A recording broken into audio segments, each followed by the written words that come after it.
is the video. That is it. Say hello, Blissy. Hello, Blessy. That's my heaven favorite. Yeah. Why is that? That was a pulverons. Yay! Goldilocks pulverons. Yummy, yummy. Well, honey, look at me. What do you like pulveron, honey? I don't know. Just a nice snack. Nice snacks, yes. Yeah. Wow.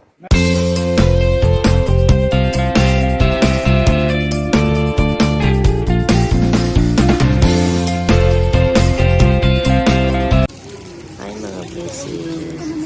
How are you guys? Ito po yung sa harapan ng bahay.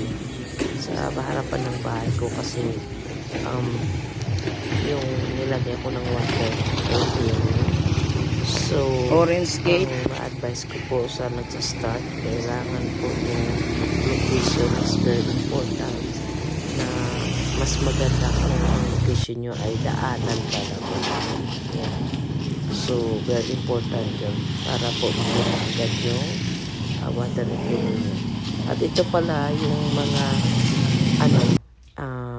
maglalagay na ng water refilling ng mga tangke ba, lalagyan ng ng tubig yan o ang haba, 'di ba? Kasi iba na ngayon eh. So ang kinuha ko pong water refilling baga yung machine 32 stages automatic backwash. May kamahalan lang siya pero at least siguraduhin nyo po yung kinukuha nyo ay maganda kasi maraming mga competition eh.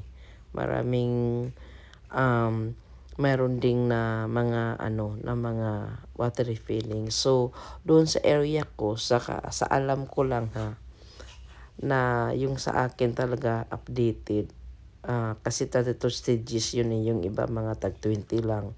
So may kamahalan. Pero pinili ko yung ganun. Kasi binili ko nito 350,000.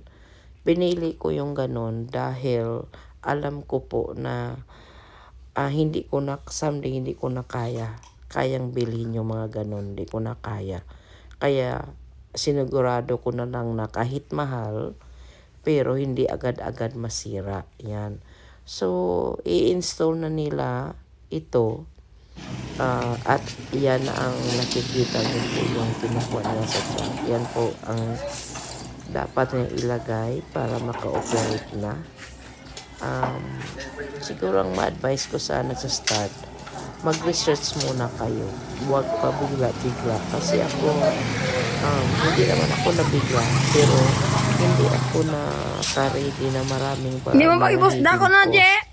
Na akala mo paglagay mo mag-operate na hindi pala marami pang kuskus balungos na ay ito kailangan mo lagyan mo ito kasi ito po maging maganda, ito po ganito ganyan.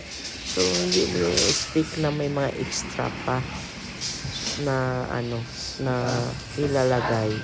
So kasi hindi nila sinasabi. So kung mag-business po kayo, advice ko na po Bukag na yung mais eh. guys.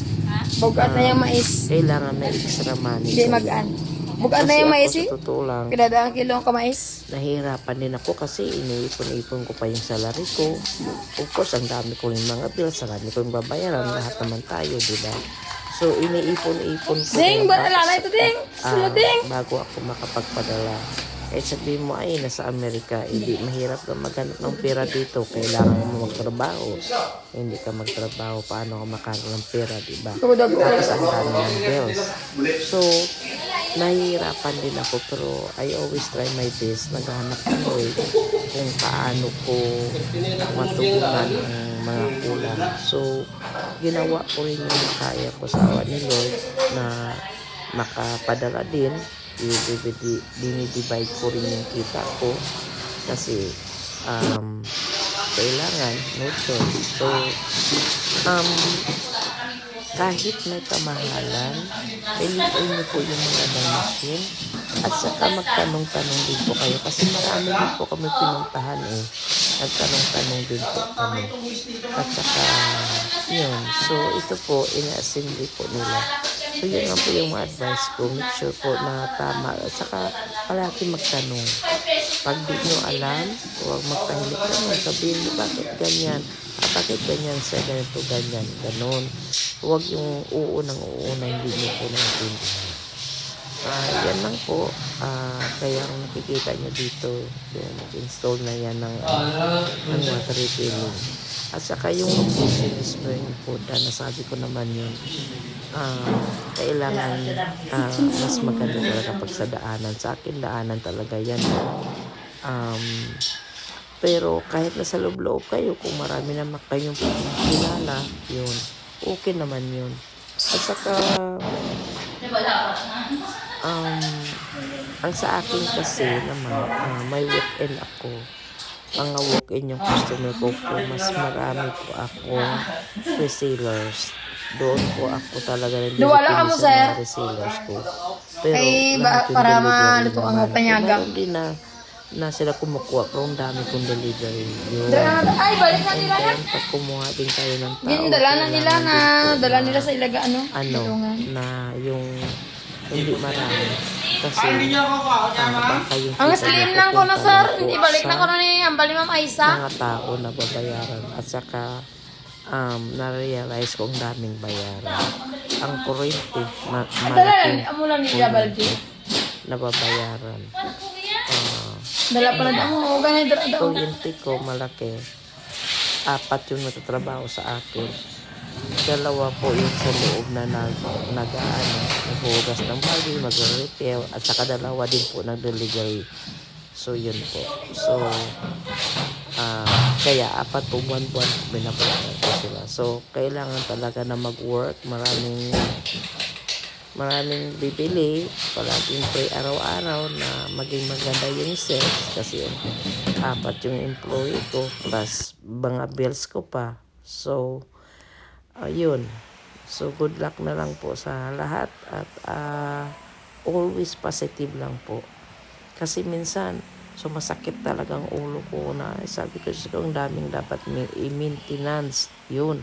Marami ka pang maintenance tapos bibili ka pa ng mga container, nakikita niyo mga container ng kuto, bibili ka pa. Kasi kailangan mo containers. Kasi ako, may mga containers ako, binibinta ko rin. Yan, para, kung kumplito ka, nagbibinta ka ng containers. Tapos, minsan ang iba kasi, pumupunta lang dyan, wala namang mga containers. So, makabinta ka. So, may ka rin. May kita ka rin. Kaya, so, mga bliss, yun na lang. Another day, another life, another blessing. God bless. Day, another life, another blessing. Mega, mega, mega,